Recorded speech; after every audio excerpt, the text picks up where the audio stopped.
Yeah, and he's going to do the screen share. Okay, you're good. Okay, thank you. Shall I start right now?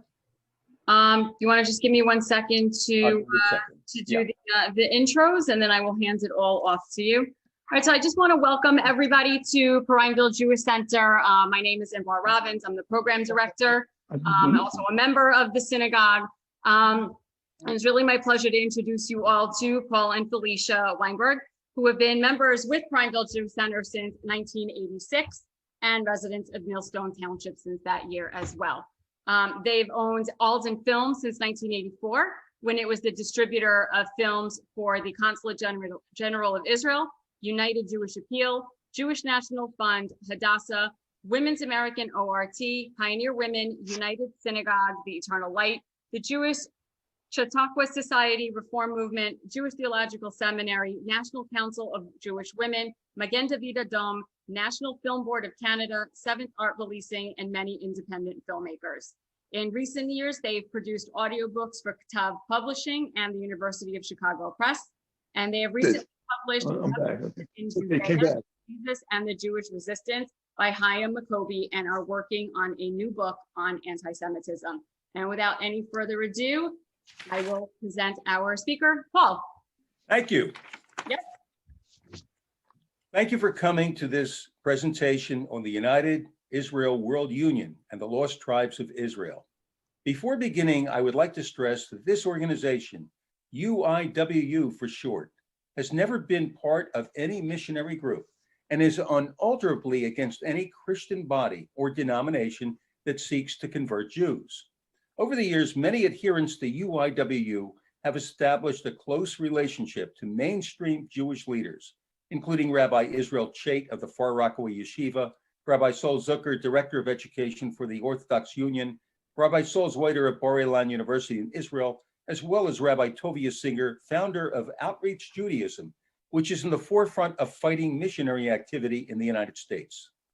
Lastly, this talk is not meant as an attack on Christianity, its origins, its beliefs, its creed, but as a description of a movement, UIWU, that believes in the truth of Torah for all mankind, the Jewish people as the chosen people, the Am Segulah, and the return of the lost tribes to Israel.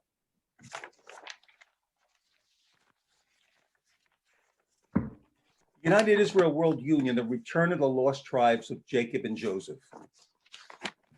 In the book of Ezekiel, God says in chapters 37, 16, 21, there will be two sticks, Judah and Joseph, the stick of Ephraim and the house of Israel, that they will be joined.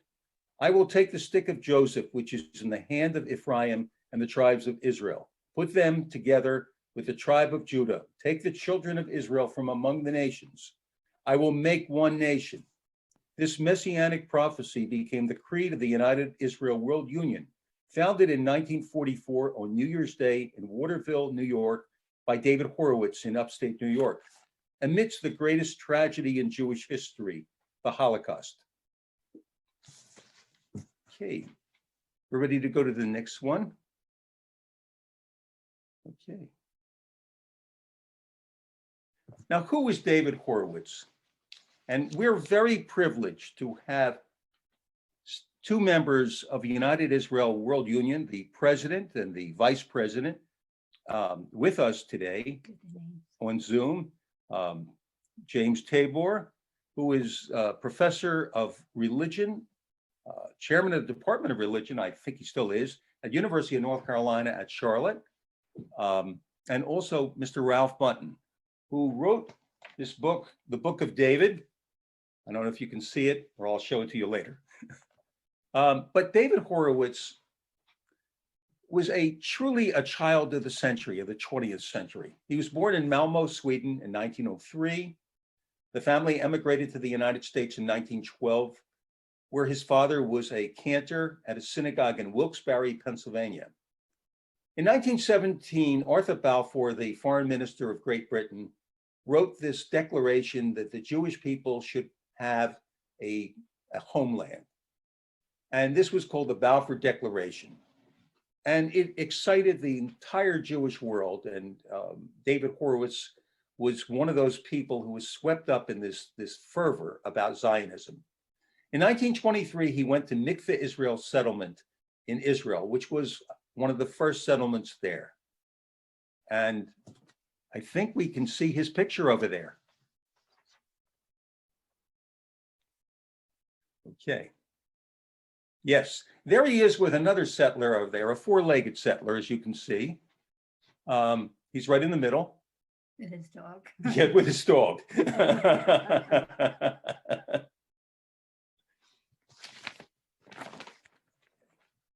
All right. I think we can go next. Later, David Horowitz left the settlement and he went to Jerusalem. In Jerusalem, he met the Jewish mystic Moses Gibori at the cave of Sanhedrin. He became his acolyte, his follower, and collaborator on his book, The Bible in the Hands of Its Creator. He got married Paula Kleinovna, moved to Poland, and had a child. Upon communication from Moses Gibori, who wanted him to go to America to finish the book and have it published, he returned to the United States. He sent for his wife and child. He sent them steamship tickets, but they refused to leave Poland. Unfortunately, he lost his family in the Holocaust. Next.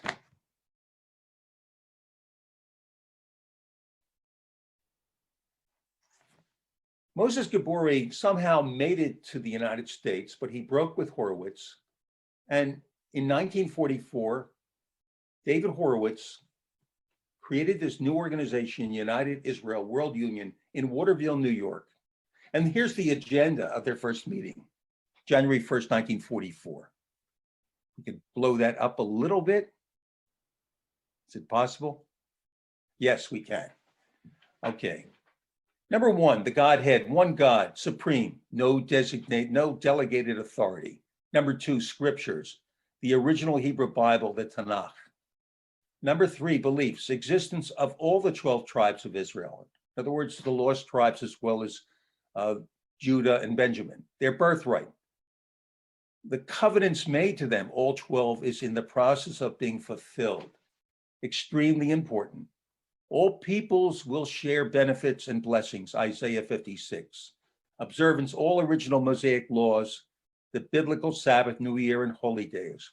And the aims to study, learn, practice, and preach original biblical truths in all its simplicity without pomp, fanfare, tyranny, hypocrisy, or fanaticism. Now, one other mention about the group. The group basically was made up of Christians and maybe not practicing Christians, but what's interesting is upstate New York gave birth to two very interesting religions. One, of course, is the Mormon religion in Palmyra, but the other one is Seventh-day Adventists.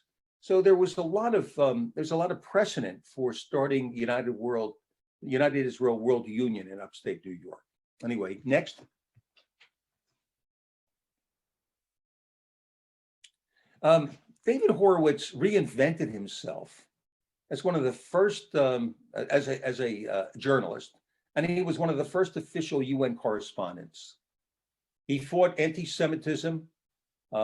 He named Valerian Trifa, who was a Romanian cleric who was involved in the murder of thousands of Jews in Romania. Ferenc Kora, a Hungarian cleric as well. He was actually sued, but he won the suit, and both of these people were deported. And this is a famous picture where he shakes hands with the Russian dictator Nikita Khrushchev, where he told him to let my people go, a crucial step in Russia allowing Soviet Jews to go to Israel.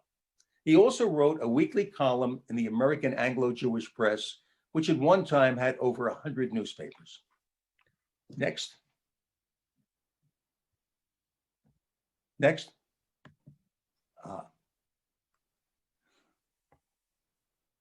Now, one of the things is that in the background to United Israel World Union is the fact that this was essentially an organization that drew Christians to it.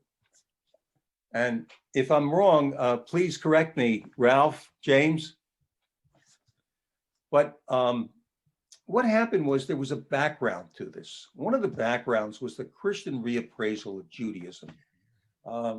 In the 19th century, you had people like Bruno Bauer, Friedrich Schleiermacher, David Strauss, later in the 20th century, Albert Schweitzer, Thorleif Bowman, who wrote about Christianity, and they wrote about what was the original, the authentic religion, and who was the real Jesus. And they kind of divorced it away from the religion. Now, this is an interesting thing. If James is there, I'd like him maybe to describe this, the grave of Jesus over here.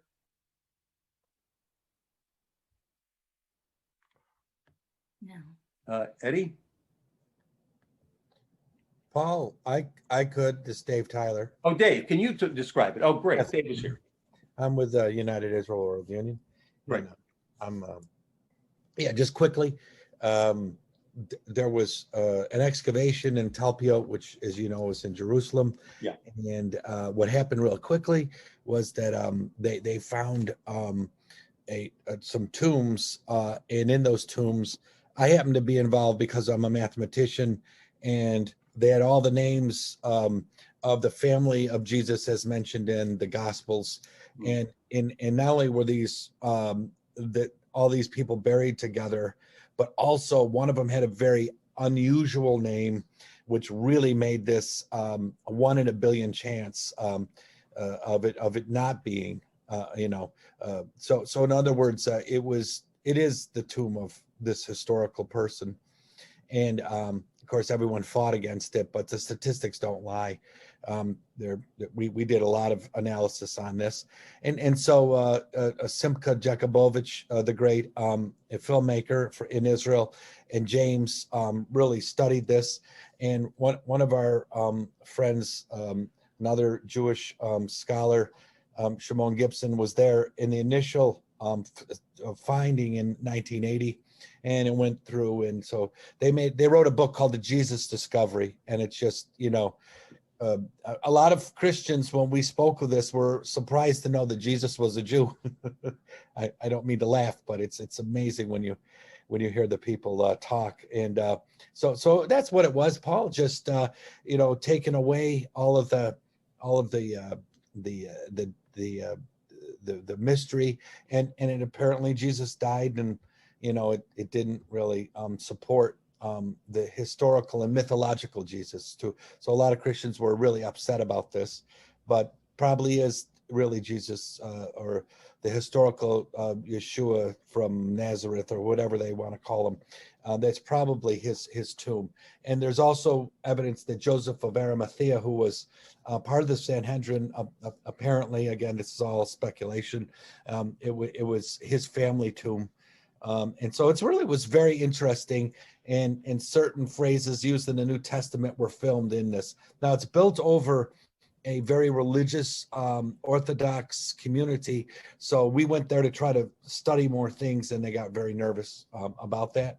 But Simcha Jakubowicz, if you know him, the naked archaeologist, Orthodox Jewish man, he somehow got us in there with cameras, and it was quite phenomenal. And they wrote a book called The Jesus Discovery, so I don't want to take that. Paul, can you hear me? I hear you fine. Okay, fine. I had attempted to speak up a few minutes ago, and I found out that I had muted myself. So I understand. Okay. Anyway, I'm Ralph Bunton, and I'm thank you for inviting us, Paul, and for I do have one announcement to make. James is not with us. Okay. There was a sudden death in the faculty family at the university, and James was called away tonight, and he texted me and let me know. So James, unfortunately, will not be with us this evening, and but we're happy to have David Tyler, who just said a few words. David is an officer in our organization. He's our Vice President of International Affairs, and he's going to sit in for James. And so we are represented. But again, thank you for having us, and thank you all for attending. It's wonderful to be with you, Paul. Yeah, and anything you can add about David, I really would appreciate it, because I never met the man. Obviously, he was indefatigable. I mean, doing all those things. You never know. I'm talking about David Horowitz. Extraordinary life, how you could do all those things at once. Yes, and if now's okay, if you would like me to comment a few words on David, I don't want to interrupt your presentation. No, I would like you to. So you prompt me, but as I mentioned in the introduction to the book, as World War II drew to a close, there were three things that were not in existence. The United Israel World Union, the United Nations, or the State of Israel. And of course, by the end of 1948, there would be one person involved in helping to establish all three. And of course, that was David Horowitz. And for the next 54 years, he would devote his entire life to all three causes. David was primarily three things, as I broke down in the book. He was the founder and president of United Israel World Union, which is a global movement dedicated to propagating the ideals of the Torah faith on a universal scale. He was also the dean of United Nations Correspondence, where he served a vital role in that world organization since its inception and up until his death. David was also a Zionist, a true line of Judah, and who worked tirelessly for the establishment and the well-being of the State of Israel. So that's just a kind of a thumbnail sketch of who he was and what his contribution is. And I'll be happy, Paul, to comment as you see fit throughout your presentation. I appreciate that, because I'm going to go back to you about how you and James and David Davis, how you connected with him, because I'm very interested in that. I don't know the full story, but it's an incredible story. So we'll go on to the next frame now. Okay. Now, at the same time, Christians were looking for the authentic Jesus. There were Jews who were looking out to Gentiles and to the outside world. And one of the most famous Jews who did that, little known, I got too many papers over here, so bear with me. Was a Italian rabbi named Elijah ben Amozeg. And Elijah ben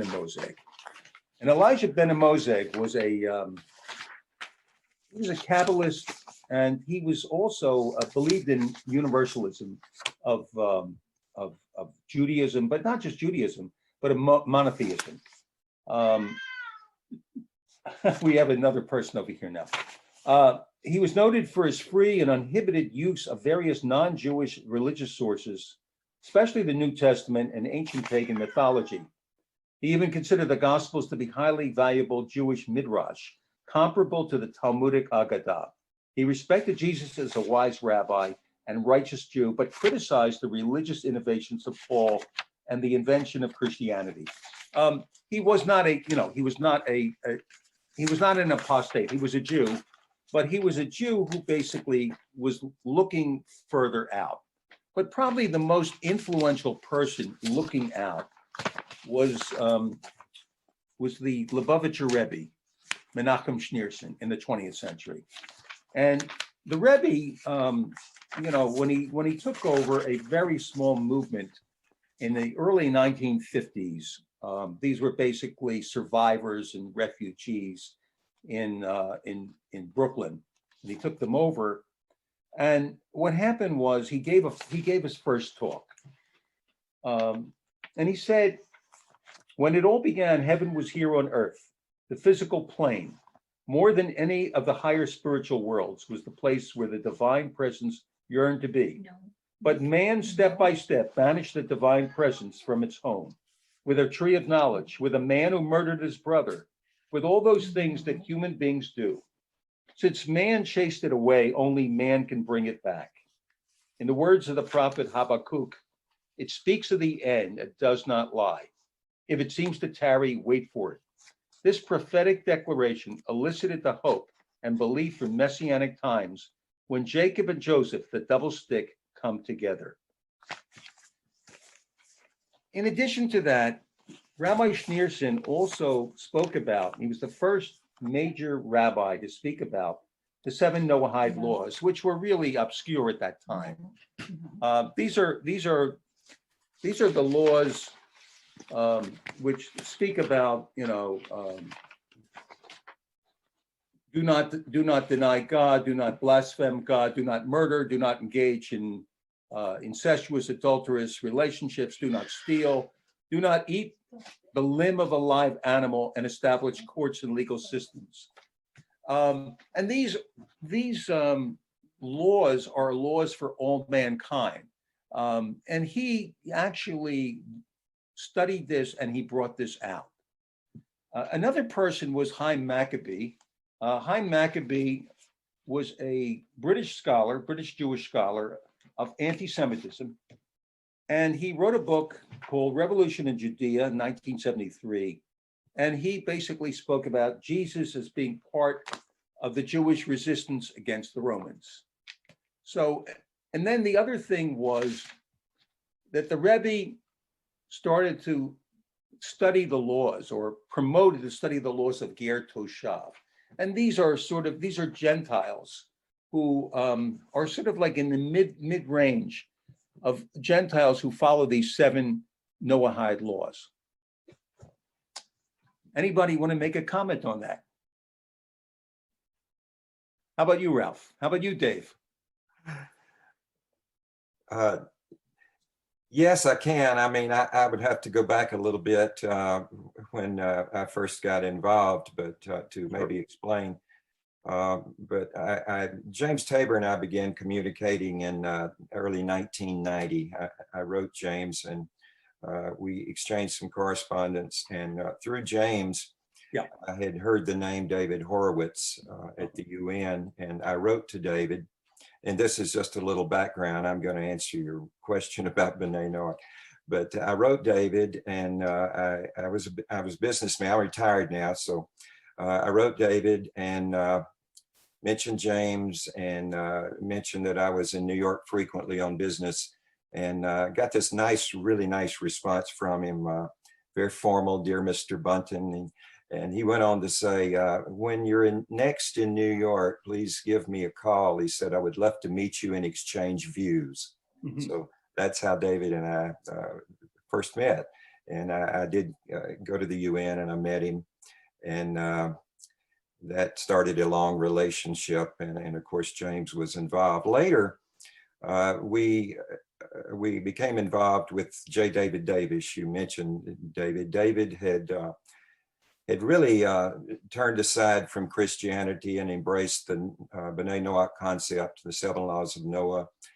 He was pastor at a church in Athens, Tennessee, took the steeple down off the church and began to teach B'nai Noach, which split a lot of the community. David was written up in the Wall Street Journal and had a national interview. And from beginning then, he hosted a B'nai Noach conference in Athens yearly. Had brought speakers in. He was a good friend with Rabbi Israel Chait, as you mentioned. Yes. And we began to attend and listen. So that's kind of how we all got started. And again, this was the early 1990s. Mm-hmm. And then B'nai Noach has many groups scattered throughout the country, loosely are not affiliated. These are study groups on their own. But it has been a growing trend, and that's how I became involved in it. Again, James and I, in the early 1990s. And David, when did you come on stream, David? When was it? Yeah, I don't want to sound. I don't believe I'm not in the B'nai Noach movement. I believe that I'm on the way to becoming a full Jewish. I was born a Gentile, and I was a Roman Catholic, and I was kicked out of the Catholicism at 11 because I read the Bible and I said Jesus isn't God and I don't believe in your hell and all this, and they really got angry. And then I went all the way up to the bishop in Syracuse. I'm 12 miles away from Waterville, by the way, where David Horowitz founded this thing. I never saw him back then, and oddly enough, you have to drive down Route 26 to get there if you know the gematria at all. But I went to the bishopric, and he said, "You're a Jew, you know, that's what you believe like a Jew." So I started that, and I went, you know, to the very ultra orthodox in Syracuse, and it was just too much. I was a 15-year-old kid, and my parents thought I was going to hell. And then slowly but surely, we kept reading, and we found all of our Jewish friends, and we just started following what they did. And all of a sudden, so we never joined any group. We weren't joiners after we left the Catholic Church. And then we became interested in United Israel World Union.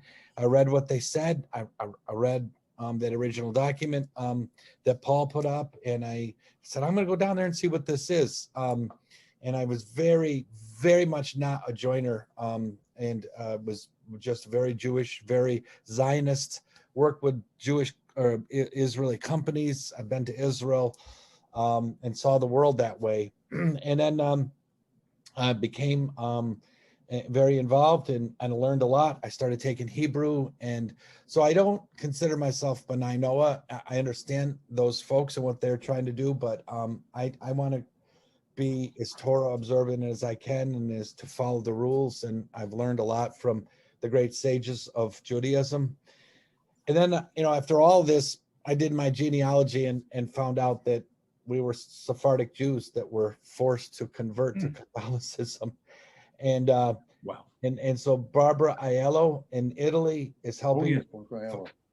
She's helping me find but my mother was called Annie Goldberg in a very condescending, bad way in the 60s because she looked Jewish and she was Italian, and it was a racial epithet, really. But you know, we didn't know, we were ignorant, and we were growing up and trying to find this. So as we went on, you know, we found people in this movement, and there are Jews in our movement too that are coming to help us understand Judaism. And so I haven't celebrated Christmas since I was 12 years old. I have not eaten anything unclean since I was 22 years old. I'm 62 now. So I found my wife. My children grew up and they were called the dirty Jews down the block by the Christians here.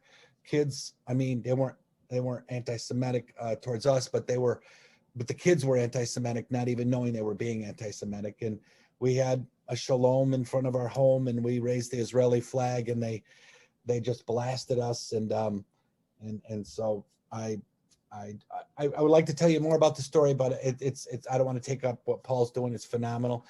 And so a lot of us really are seekers, and we really are experts on the history, the context of the Hebrew Bible, and we read a lot of books. I just got today from Robert Kirshner, one of the monographs from Hebrew Union College, and I love studying all this.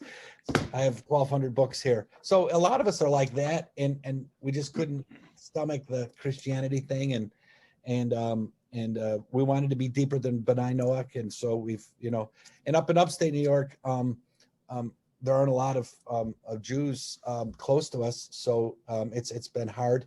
And you know, we met Paul. He's got great books. In fact, I'm supposed to do a book review that he gave me 2 years ago that I haven't done. But I think that's a lot of people in our movement that come from all these diverse places. They're very Zionist. A lot of them are anti-Christian. I'm not an anti-Christian. I just try to lead people out of Christianity towards the God of the Hebrew Bible. And we do outreach to people, and the one thing that's happening, you know, as Tovia Singer said, we've been in Israel with Tovia. You know, a lot of Jews are losing their Jewishness just by assimilation and forgetting these great, you know, books, and they don't understand. And the payment of the Holocaust. So many things are just so bad that, you know, we're losing a lot of Jewish people just because they don't have any, they're agnostic or atheist. And so that's what we also try to reach out to other Jewish people and try to bring them back in and get back to Torah. And, you know, just starting the Sabbath, just end with that. The Sabbath changed my life. It's a beautiful thing. And Thank you very much. Yeah. Thank you. Yeah. Thank you. If any other people have some comments, please feel free. Otherwise, we'll go to the next frame.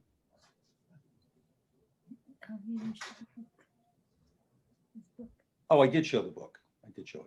Okay, well, this is, you know, as Dave mentioned, this article in the Wall Street Journal was so important that we were on our way. We actually had 3 film companies at one time. And one of our film companies was called Business Education Films. So my friend in Boston told me about the article in the Wall Street Journal. And I said, we got to go to Athens, Tennessee on the way to Nashville. So we went there, and David wasn't there. We met his wife at that point, Sandy, and at Emmanuel. And we got copies of The Gap, and then we got all of these audio tapes, and we got all of these things. And subsequently, we met David actually in Rockland County. It's north of New York City, and we met him there. He was instrumental in bringing a young man back to Judaism who was a member of a cult. Of a Moon, he was a Mooney, and he brought him back. But anyway, the beginnings of the Noahide movement, one of the earliest persons was Vendell Jones. Vendell Jones studied Judaism. He was a minister. He studied Judaism, and he later moved to Israel. I believe did he convert to Judaism, Dave? Vendell Jones? Vendell did not convert to Judaism. Oh, he didn't convert. Okay. No, Vendell was a friend of mine. When I lived in Dallas, he was based in Arlington. Okay. We did some things together. Very interesting guy, but basically he just he dropped out of seminary and turned his back on all of it and said, I can't go this route, and began to study. There's some real stories about Vendell I'd love to share. Time doesn't permit, but is he really the Indiana Jones?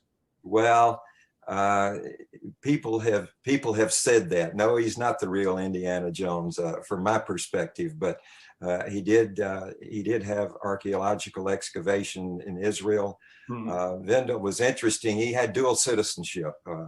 One of the things that you may not know about him, Paul, is Vendell was colorblind, and he actually fought on the side of Israel in their war of 48.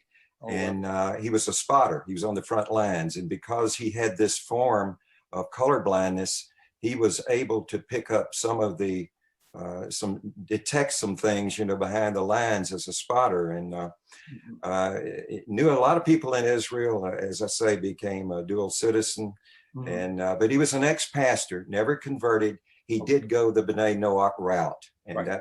that was what his claim was. Well, the you know, getting back to this particular article, my friend told me about it. I said, we've got to go there, and it was so exciting. Subsequently, David actually, or Sandy at that point, they were sending me issues of The Gap. Mm-hmm. And what was it, a monthly? I think it was a monthly. It was a monthly at the time. And it was very, very interesting, The Gap. Mm-hmm. And what happened was I was over there, and so I picked up these audios, and the audios, well, David was good, but the audios of James were out of sight. I mean, James is a superstar. There's no other way of describing him. He's a fine teacher, yes. Yeah. And Felicia was in academia for 25, 26 years. And there are superstar professors, and he is one of them. And they were incredible. They were absolutely incredible. And what happened was, and you can see in this picture, here's David to the right, and James and yourself and David Horowitz. And like so many other Jewish organizations that were thriving in the 40s and 50s, by the 80s, they were on the downside. And by the 90s, they were literally coming to the end, particularly if they didn't have successors in the organization. And it's like there's a Jewish word, bashert. Have you heard of it? Meant to be. It's meant to be. It's meant to be from up there. It was bashert that you met. You rescued the organization.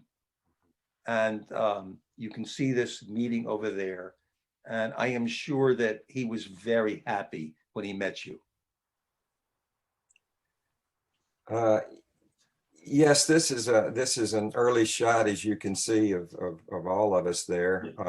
Yeah. James and I met with where the torch was really passed was it was either 1994, 95. James and I flew to New York and met with David.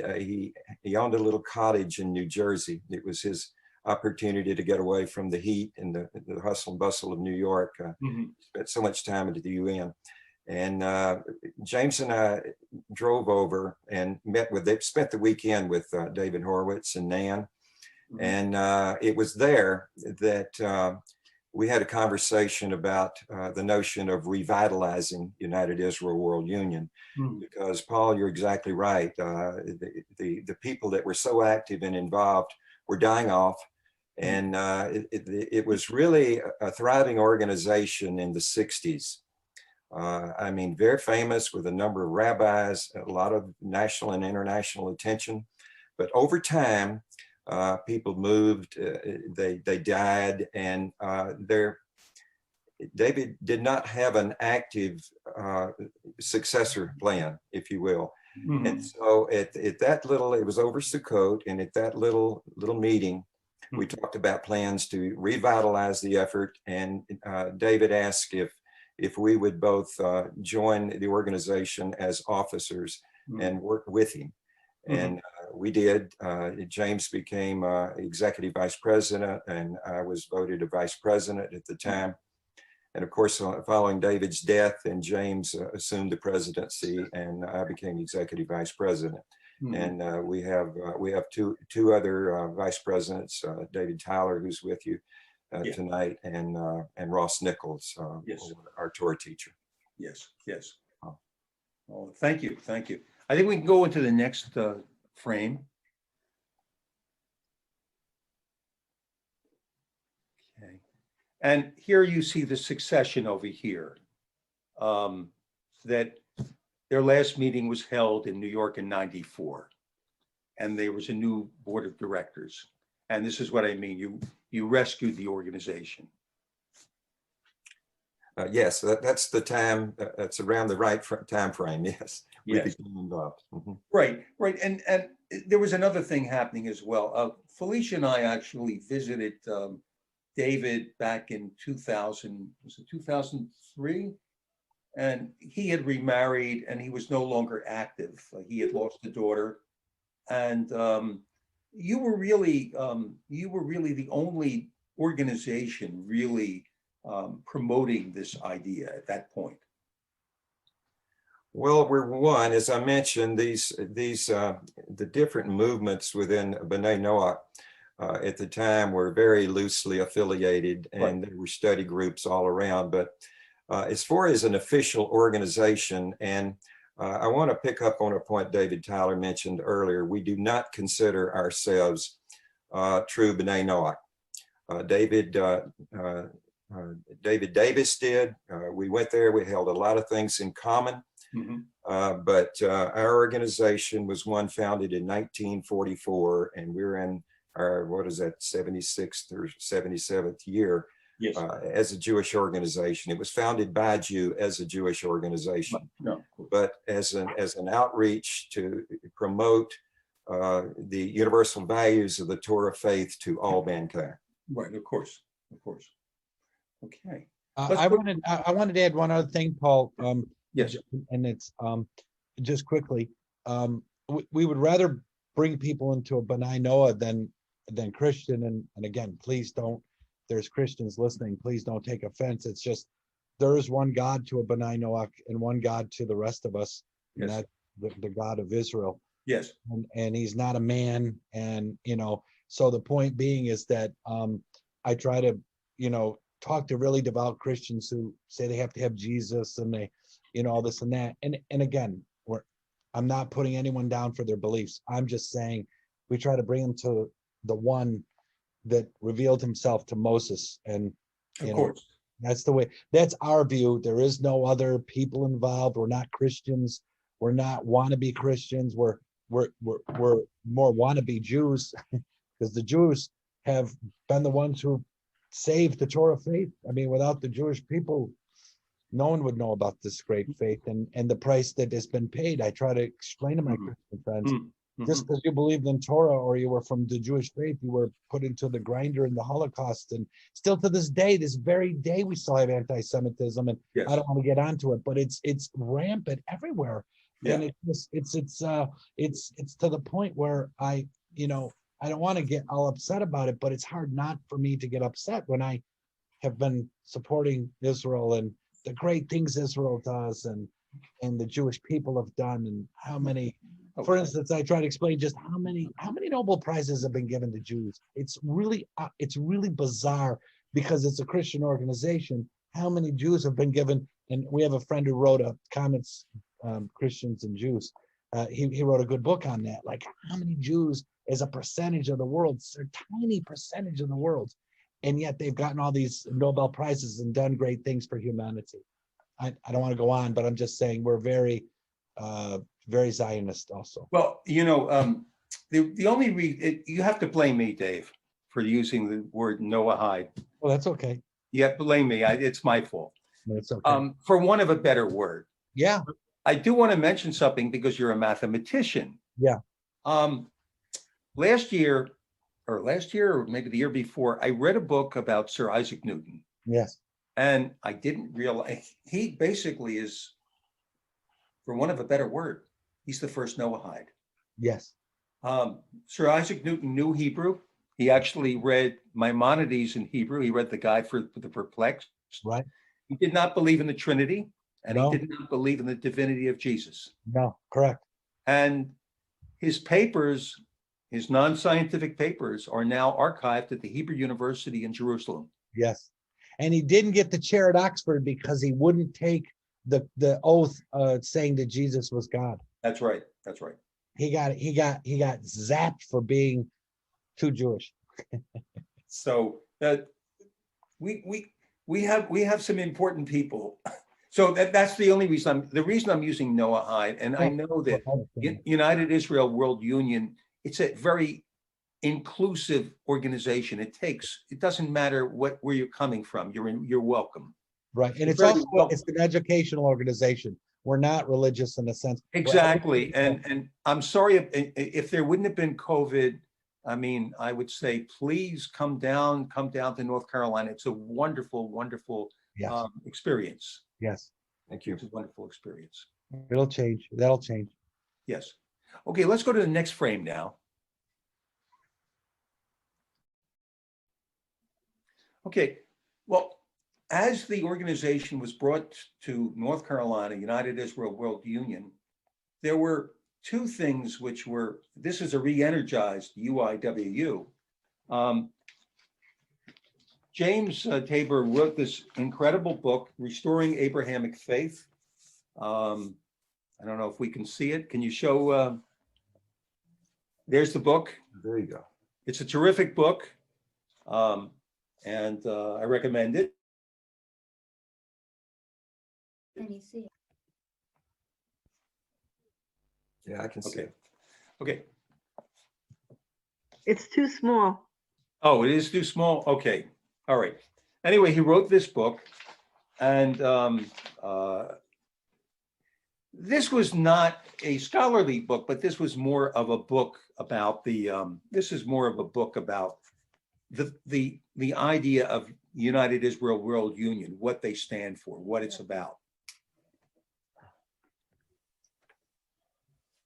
Okay. let's go back to where we are. Anyway, also in the year 2000, they discovered the human genome.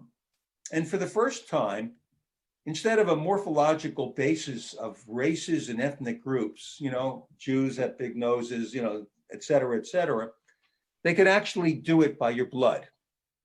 And what they found was that the uniquely Jewish haplotypes confirmed a lot of these ideas of the lost tribes that James Tabor was writing about. The northern, going into the northern Europe, R1A and R1B, as well as the indigenous haplotypes of the Jews in the Middle East, J1 and J2. And I don't know if you can see this that well, but R1B, R1A is more like Eastern Europe. R1B is Western Europe. And we're going to break this down on the next frame. Show you in the next frame what it looks like. Okay. This is sort of the legends of Jews, who were the 10 lost tribes. And as you can see in this map, they're going this way and that way. Of course, if you look in the bottom, you can see the Jews going over to Babylon, Nebuchadnezzar. But if you look on the top, they're going all over the place. They're going into what is now Russia. They're going into Central Asia, but they're also going west. They're going either through Turkey into Eastern Europe and Western Europe, or through Russia into Western Europe. And what is interesting is that this particular area, if you look at the Caspian Sea has the Volga River running into it. Well, that's sort of like the birthplace of a lot of the Western European peoples, the Germanic peoples, the Finno-Ugric peoples. They're all coming from the Volga Basin. They're all coming from that part. And we could see the next one now, next frame. And this will break it down even more. Okay, if you look at, this is the R1B. This is R1B. This is what 15% of Jews, their genome is. 80% of Great Britain and the western part of Great Britain and all of Ireland and all of Western France and all of Northern Spain are R1B. Does it mean that this means they're all Jewish? No, it doesn't, of course not. But it means that a lot of these ideas are not completely, just legends, that there is some basis in fact for them. And now we have a short clip of people who claim to be Jewish, because these days, a lot of people are claiming to be Jewish. So we're going to go to the next clip, next frame.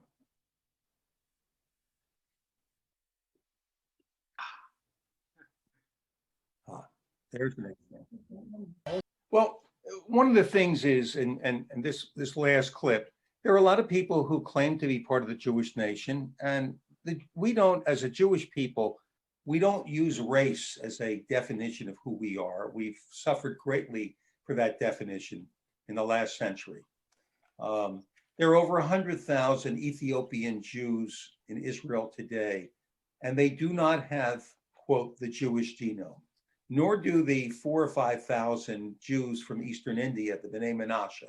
So we don't really rely on things like that. But I thought it was very interesting because we're living in a time where a lot of people not only identify with the Jewish people, but identify as being part of the lost tribes. Finally, I want to talk about UIWU and the world today. There's this belief that Torah is for the whole world. It's not just for the Jews. The support of Israel and the Jewish people, the Am Segula, the fight against anti-Semitism, the support for archaeological digs in Israel, the outreach to the Jewish community. UIWU is not a missionary movement and believes in the primacy of Judaism. And finally, I want to say that we're now living in a kind of an unusual time, as Dave said. You could say it's part of the synchronicity of an underlying interconnectedness of a belief in Torah and its precepts for all mankind. UIWU, founded by David Horowitz in 1944, the survivors of the Holocaust, the manual founded by J. David Davis in the 1970s, The Spiritual Searching of Vendell Jones in the 60s, Dr. James Tabor's Genesis 2000, Ross Nichols' Roots of Faith, Charles Taze Russell's Christian Zionism, Rabbi Menachem Schneerson and Lubavitch Chabad's Rediscovery of the Seven Commandments of Noah in the 50s, the miraculous birth of Israel in 1948, its miraculous victories in 1967 and 73, its miraculous rescue at Entebbe in 1976, and the yearning of mankind for a spiritual meaning in the chaos and anomie of modern civilization points to these separate paths coming together. In physics, Bell's theorem, every single particle in the universe has a gravitational effect upon every other particle, no matter how far the particles are separated. This unified effect supports the theories that all events are related in some way to each other. That it can be said that synchronicity is merely a very personal and subjective observation of this interconnected universe of which we are but a small part. In the sacred plane of Kabbalah and Torah, this is the universal belief, and UIWU is part of this holy quest. And we'd like to finish with a little poem, which I think is very appropriate, by Emma Lazarus. Okay, why don't you, and Felicia's going to read it for you. Wake, Israel, wake. Recall today the glorious Maccabean rage, the sire heroic, hoary gray, his fivefold lion lineage, the wise, the elect, the help of God, the burst of spring, the avenging God. A rag, a mock at first ere long, when men have bled and women have wept to guard its precious folds from wrong.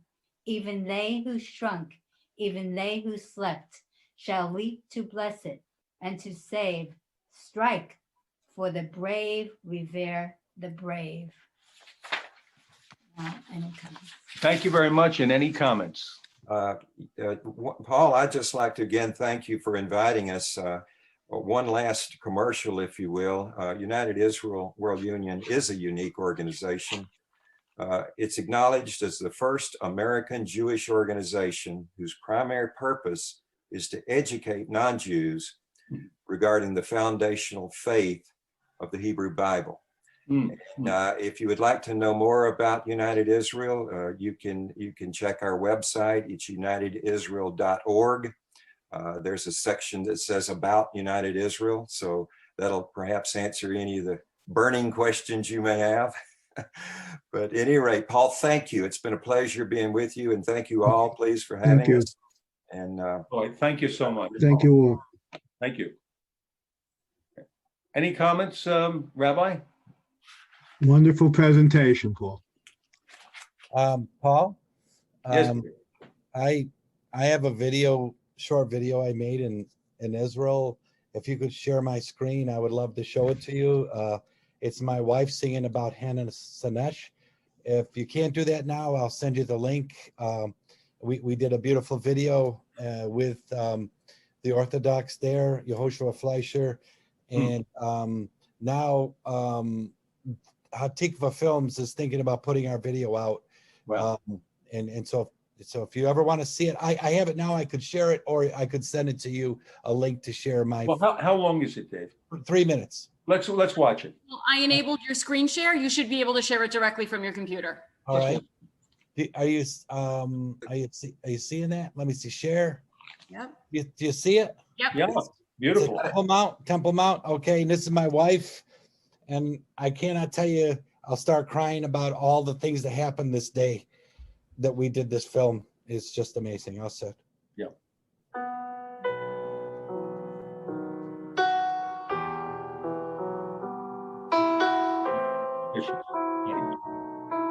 Patty, yeah. Eli,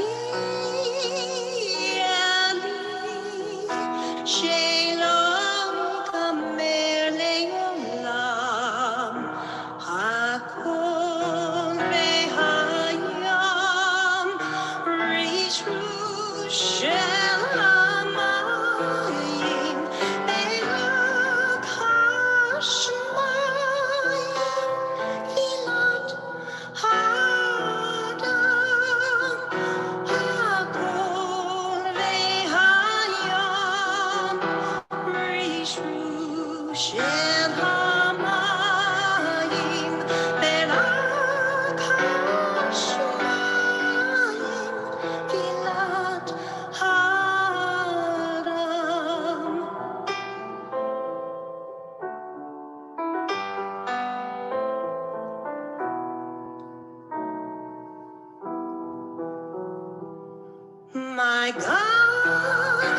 my God, may these things never end.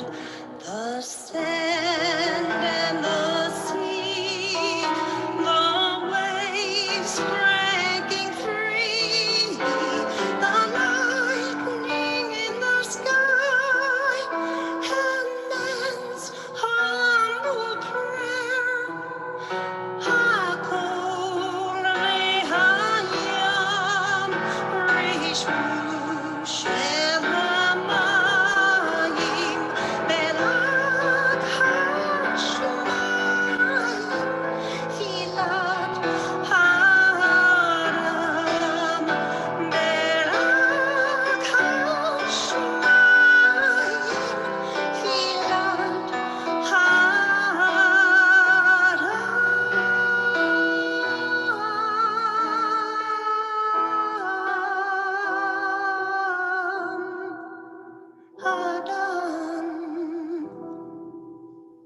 Beautiful.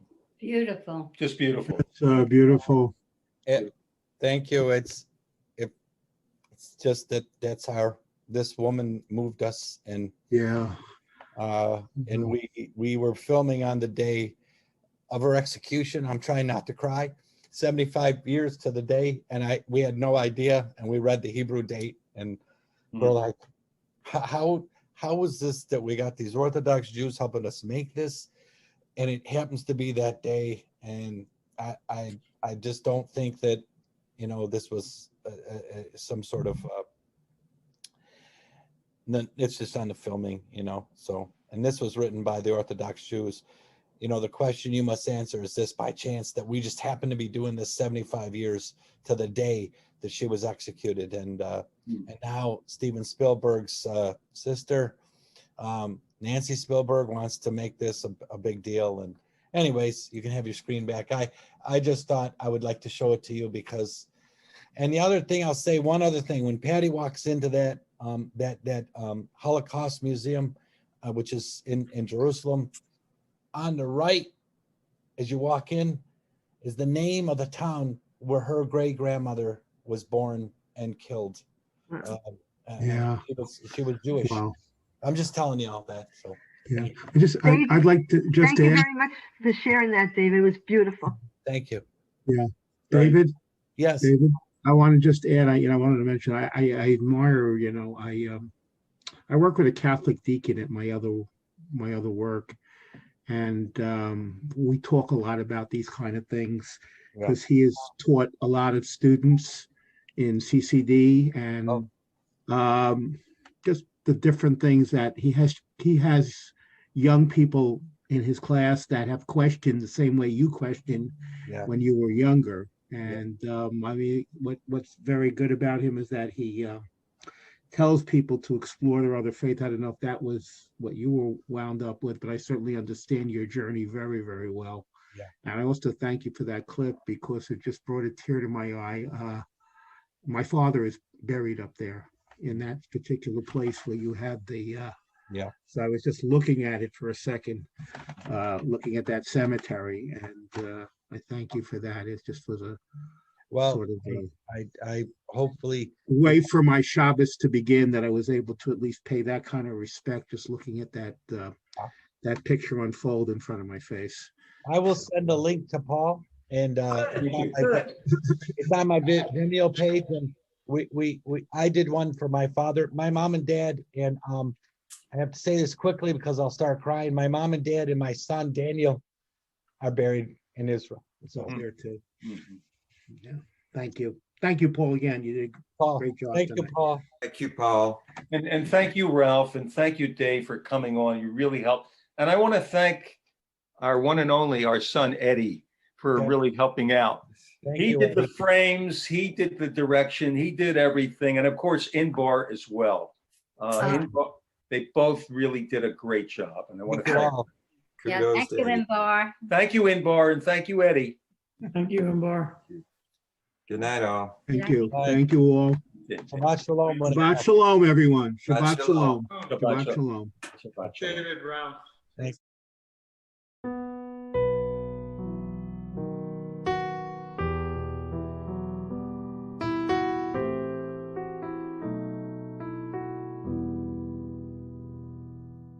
Eli,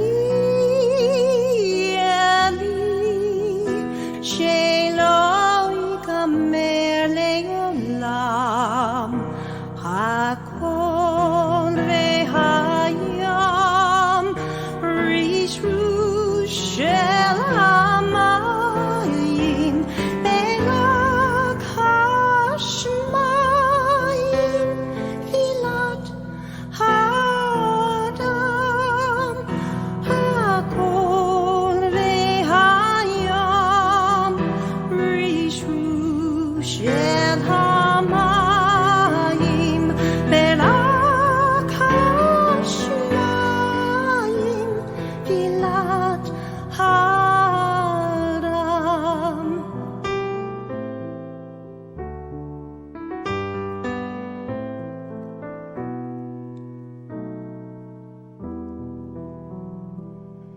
My God, make these things never